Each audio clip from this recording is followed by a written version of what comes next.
एक समय की बात है। शांतिनगर नाम के एक छोटे से गांव में विक्रम नाम का एक गरीब किसान रहता था। विक्रम बहुत ईमानदार था, लेकिन उसकी किस्मत हमेशा उसका साथ नहीं देती थी। मीरा मिट्टी के चूल्हे पर थोड़ी सी सब्जी पका रही थी। तभी अचानक बाहर से जोर जोर से दरवाज़ा खटखटाने की आवाज़ आई। इतनी सुबह सुबह कौन हो सकता है? लगता है कोई बहुत गुस्से में दरवाजा पीट रहा है। जैसे ही विक्रम ने दरवाज़ा खोला, सामने गांव का सबसे अमीर और लालची जमींदार ठाकुर ज्वाला सिंह खड़ा था। वो गुस्से में लाल पीला हो रहा था। विक्रम, बहुत हो गया तेरा नाटक। मेरे पैसे कहाँ हैं? सेठ जी, मेरा मतलब ठाकुर साहब, कल ही तो मैंने आपको पूरी रकम दे दी थी और सारा हिसाब पक्का कर दिया था। चुप कर। देरी की वजह से तेरा ब्याज बढ़ गया है। अब वो उधार तुझे 10 गुना ब्याज के साथ लौटाना होगा। 10 गुना? ठाकुर साहब, ये तो अन्याय है। मैं गरीब आदमी इतना भारी ब्याज कैसे दे सकता हूं? ज्यादा जुबान मत चला। अगर पैसा नहीं दिया ना तो तेरे घर का ताला तोड़कर बर्तन और कपड़ा सब उठा ले जाऊंगा। तेरी बैलगाड़ी भी बेच दूंगा। याद रखना, ज्वाला सिंह से पंगा लेना आसान नहीं है। ठाकुर विक्रम को धमकाते हुए चला गया, लेकिन जाते जाते अपने नौकर भोला से बोला, इस भिखारी की इतनी मजाल। इसे तो सबक सिखाना ही पड़ेगा, ताकि गांव के बाकी गरीब भी डर में रहें। आप बताइए, ये जिंदगी कब बदलेगी? रोज रोज 2 वक्त की रोटी के लिए जूझना पड़ता है। लगता है किस्मत ने हमें बस तंगी ही दी है। मुझे पता है तुम्हें तकलीफ है मीरा, पर मैं क्या करूं? खेत छोटे हैं और ऊपर से कर्ज का बोझ है। पर मैं हार नहीं मानूंगा। मैं आज खेत में दिन रात मेहनत करूंगा। उसी शाम ठाकुर ज्वाला सिंह अपने नौकर भोला के साथ बैठा था। उसके मन में एक खतरनाक योजना बन रही थी। अरे भोला सुन, मंदिर के गहनों को देखकर मेरा जी ललचा गया है। आज रात मंदिर के वो सोने चांदी के गहने मेरे पास होने चाहिए। पर ठाकुर साहब, ये तो पाप होगा। भगवान के घर चोरी करना अच्छा नहीं है। अरे मूर्ख, असली भगवान तो पैसा है। और मजा तो तब आएगा जब चोरी हम करेंगे और इल्जाम उस गरीब विक्रम पर लगेगा। वो रोज सुबह मंदिर के पास से ही अपने खेत जाता है ना। बस काम हो गया।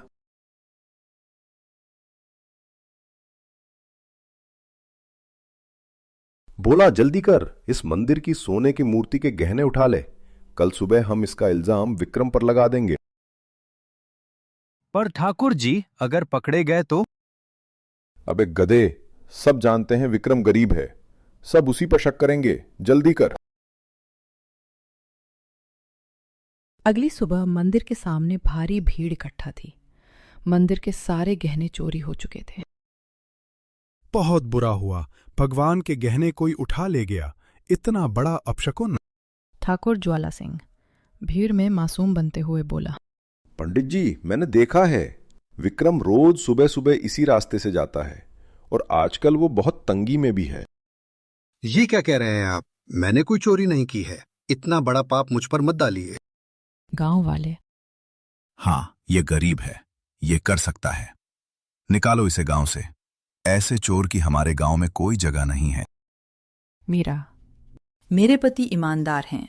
भगवान के लिए ऐसा मत कहिए, वरना वो आपको कभी माफ नहीं करेगा।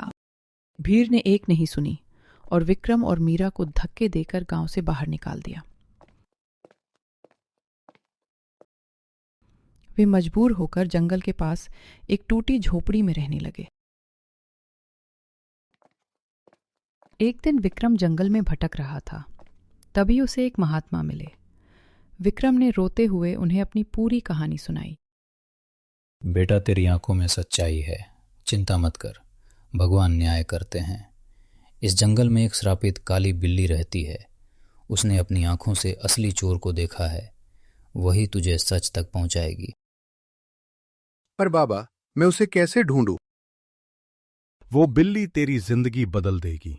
जा बेटा, सत्य की शक्ति तेरे साथ है।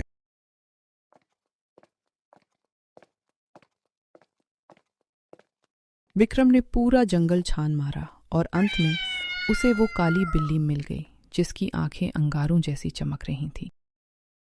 ओ बिल्ली रानी, क्या आपने देखा था कि उस रात मंदिर में चोरी किसने की? मुझ पर झूठा इल्जाम लगा है, मेरी मदद कीजिए। विक्रम, तुम्हारे साथ अन्याय हुआ है।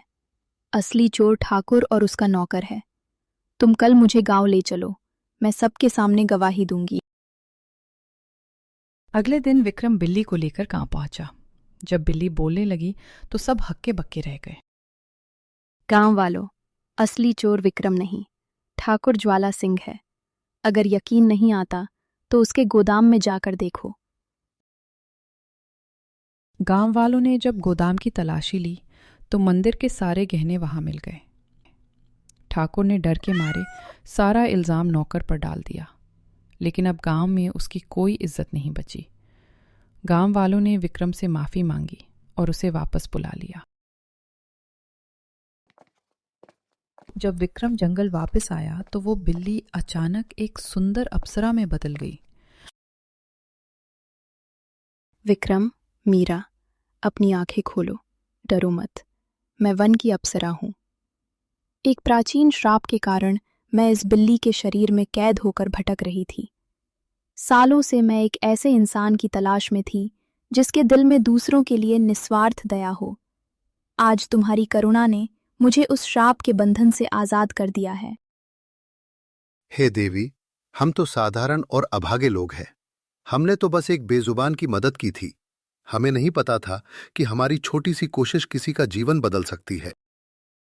माता, हमें क्षमा करें, हमने आपको पहचान नहीं पाया। ठाकुर ने हमें अपने घर और जमीन से बेदखल कर दिया है। हमारे पास अब कुछ नहीं बचा है। मीरा, जिसके पास सच्चाई और दया है उसके पास सब कुछ है। ठाकुर ने तुमसे मिट्टी छीनी है, लेकिन मैं तुम्हें विधाता का आशीर्वाद देती हूँ। अप्सरा अपने हाथ में एक चमकता हुआ हीरा जैसा बीज प्रकट करती है। विक्रम, ये लो हीरे का बीज।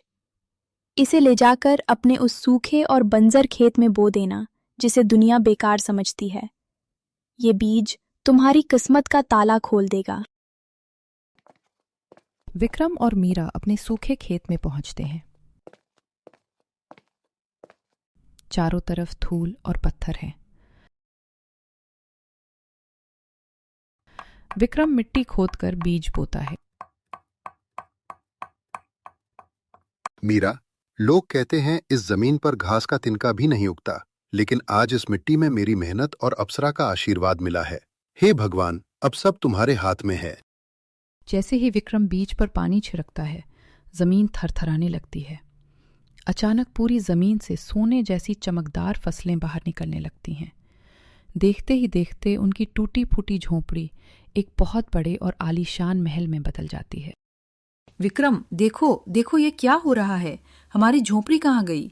ये इतना बड़ा महल और ये फसलें, ये अनाज नहीं, ये तो शुद्ध सोना है। चारों तरफ हरियाली की जगह सोना लहरा रहा है। मीरा, यह ईश्वर का न्याय है। ठाकुर ने हमें गरीबी की आग में धकेला था, लेकिन हमारी ईमानदारी ने हमें इस वैभव तक पहुंचा दिया। आज साबित हो गया कि भगवान के घर देर है पर अंधेर नहीं। दोस्तों, विक्रम और मीरा की जिंदगी पूरी तरह बदल गई। जिस खेत को लोग बंजर कहते थे, आज वो पूरे गांव की भूख मिटाने के काम आ रहा था। वहीं दूसरी ओर लालची ठाकुर और उसके चमचे भोला को गांव वालों ने उनकी चोरी के लिए पकड़कर जेल भेज दिया। शिक्षा: जीवन का सबसे बड़ा सच यही है कि जो दूसरों के लिए गड्ढा खोदता है वो एक दिन खुद उसी में गिरता है। ईमानदारी और मेहनत का फल हमेशा मीठा होता है, चाहे उसमें थोड़ा समय ही क्यों न लगे। दोस्तों, अगर आपको विक्रम और मीरा की ये कहानी पसंद आई हो तो इस वीडियो को लाइक ज़रूर करें। ऐसी ही और दिलचस्प और शिक्षाप्रद कहानियाँ देखने के लिए हमारे चैनल किस्मत का खेल को सब्सक्राइब करना ना भूलें। घंटी के आइकॉन को भी दबाएं ताकि अगली कहानी का संदेश आपको सबसे पहले मिले। धन्यवाद।